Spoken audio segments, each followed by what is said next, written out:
समझदार ख़वातीन अपने सुबह के वक्त को कभी ज़ाया नहीं होने देती। सुबह का 1 घंटा आपके पूरे दिन को पुरसुकून बना देता है। बच्चे, घर और घर के ढेरों काम के साथ कैसे टाइम मैनेजमेंट करें, आज की वीडियो में आपके साथ शेयर करने वाली हूँ। यहाँ पर जी आप देख सकते हैं कि मेरे जो है गंदे बर्तन पड़े थे, बच्चों के कपड़े थे, यहाँ पर कपड़े तेल लगाने थे। इन सबको अब मैं कैसे मैनेज करूँगी सिर्फ 1 घंटे में, आज की वीडियो में आपके साथ शेयर करने वाली हूँ। अस्सलाम वालेकुम, welcome back to my channel. उम्मीद करती हूँ आप सब खैरियत से होंगे। यहाँ पर जी नाश्ते के बाद सबसे पहले मैंने अपने कमरे को सेट किया। कमरे में मेरी 2 चारपाइयाँ हैं और एक बेड रेस्ट है जिसको मैंने ज़मीन पर रखा है। मेरे पास कोई बेड नहीं है, ये भी मैंने अपने कमर दर्द के लिए मंगवाया था। तो यहाँ पर जी अब कमरे का झाड़ू मैंने अभी तक नहीं लगाया, इसको मैं थोड़ी देर बाद लगाऊंगी। यहाँ पे नाश्ता करने के बाद मैंने अपने रूम को सेट किया और यहाँ पर आप देख सकते हैं कि सारा कचरा जो है कमरे में फैला हुआ है और यहाँ पर बच्चे भी है, घूम रहे फिर रहे हैं। मुझे पता है कि ये बच्चे जो हैं, मैं बाकी काम ख़त्म करूँगी तभी जाकर मैं झाड़ू लगाऊंगी, क्योंकि बच्चे फिर से गंद मचा देते हैं। यहाँ पर जी 8:30 बजे का टाइम है और सुबह का टाइम है और इस टाइम को मैंने अपने माइंड में फिक्स कर लिया है कि अब मुझे आधे घंटे से 1 घंटे तक ये सारे काम मुकम्मल करने हैं। यहाँ पर जी आप देख सकते हो हल्की फुल्की बारिश भी शुरू हो गई थी। यहाँ पर मौसम कराची का बहुत अच्छा हो रहा है, लेकिन बारिशों ने बहुत तंग करके रख दिया, क्योंकि बंदा कोई काम नहीं कर सकता, पूरा घर फैला हुआ होता है। और यहाँ पर जी बस बूंदाबांदी स्टार्ट हो गई थी। कहा था कि तेज़ बारिश होगी, लेकिन अब तक जो है शुरू नहीं हुई, लेकिन बूंदाबांदी जो है वो स्टार्ट हो गई थी।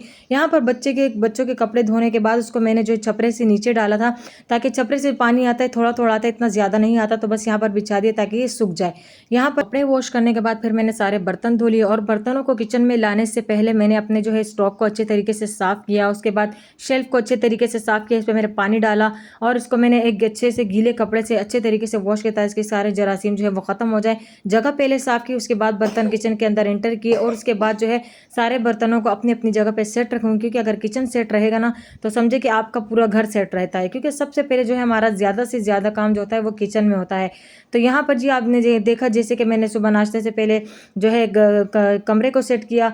कमरे के बाद जो है फिर मैंने कपड़े धोए, कपड़े धोने के बाद मैंने बर्तन धोए और बर्तन धोने के बाद इसको मैं किचन में लेकर आई हूँ। और हर एक बर्तन को अपनी जगह पे सेट रखते हैं, ताकि अगर हमें जिस टाइम जिस चीज़ का इस्तेमाल करना होता है तो हमें ईजिली पता होता है कि हमें ये चीज़ यहाँ से मिलेगी, ना कि उधर इधर से मिलेगी। तो हमारी काफ़ी सारी बहनें जो हैं अपने किचन को सेट रखने पर जो है ज़्यादा डिस्टर्ब रहती हैं कि कैसे सेट करें। तो आप अपने माइंड में एक प्लान बना लें कि आपने जो है ये चीज़ यहाँ पर रखनी है, ताकि मुझे याद रहे और इजी रहे। इस्तेमाल के बर्तन अलग रखें, मेहमानों के बर्तन हमेशा अलग रखें। तो ये जो इस छलनी में जो सारे बर्तन हैं ये मेरे इस्तेमाल के बर्तन हैं और मैंने किचन में वही बर्तन रखे जो मैं इस्तेमाल करती हूँ। बाकी जो बर्तन है वो मेहमानों के जो इस्तेमाल के बर्तन है वो मैं हमेशा जो है वो जो रूम है, मेरा रूम में एक शेल्फ सा बना हुआ है, तो मैंने उसके ऊपर सारे बर्तन वो रखे हुए हैं। आपने कभी वीडियो में मेरे देखा भी हो कि वह रूम में जो है एक शेल्फ सा बना हुआ है, तो उस पर मैंने वो बर्तन रखे जो मैं इस्तेमाल नहीं करती हूँ। जो किचन में है वो सारे जो है मैंने किचन में रखे हैं, वो इस्तेमाल के बर्तन है।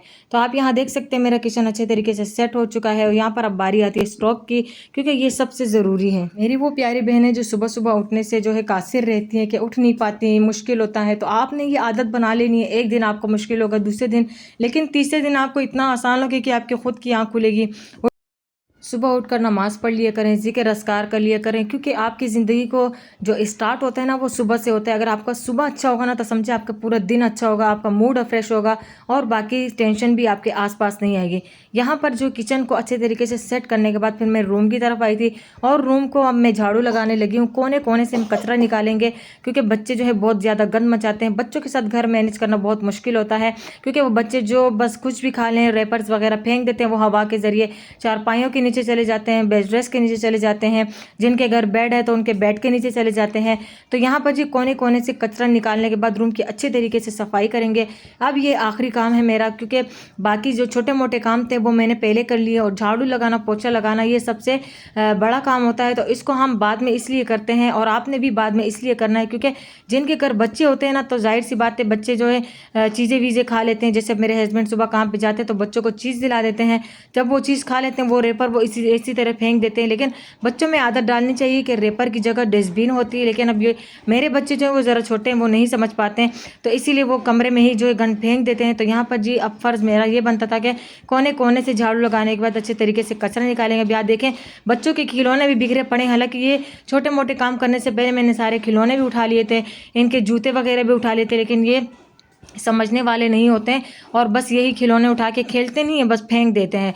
तो जो यहाँ पर मैंने देखे सारा कोने कोने से कचरा निकाल लिया, और ये जहाँ यहाँ पर कूलर का स्टैंड था उसके पीछे भी इन्होंने जो है कचरे फेंके हुए, क्योंकि इतने तौफीक तो नहीं होती कि जाके डस्टबिन में फेंका, या हवा के ज़रिए जो है वो यहाँ कॉर्नर पे जमा हो जाते हैं। तो यहाँ पर जी मैंने कमरे से अच्छे तरीके से झाड़ू लगा लिया, सारे कचरे को बाहर निकालूंगी, और कचरे को मैं बाहर निकाल के पूरे घर में नहीं फैलाऊंगी, वहीं पर जमा करके मैं डस्टबिन में डाल दूंगी, क्योंकि फिर आसान हो जाएगा पूरे घर को झाड़ू लगाना, क्योंकि बड़ा बड़ा कचरा जो है वो हम इजीली यहाँ से उठा सकते हैं। अब देखिए मैं अब झाड़ू लगा रही हूँ, लेकिन फिर भी बच्चों को सुकून नहीं है।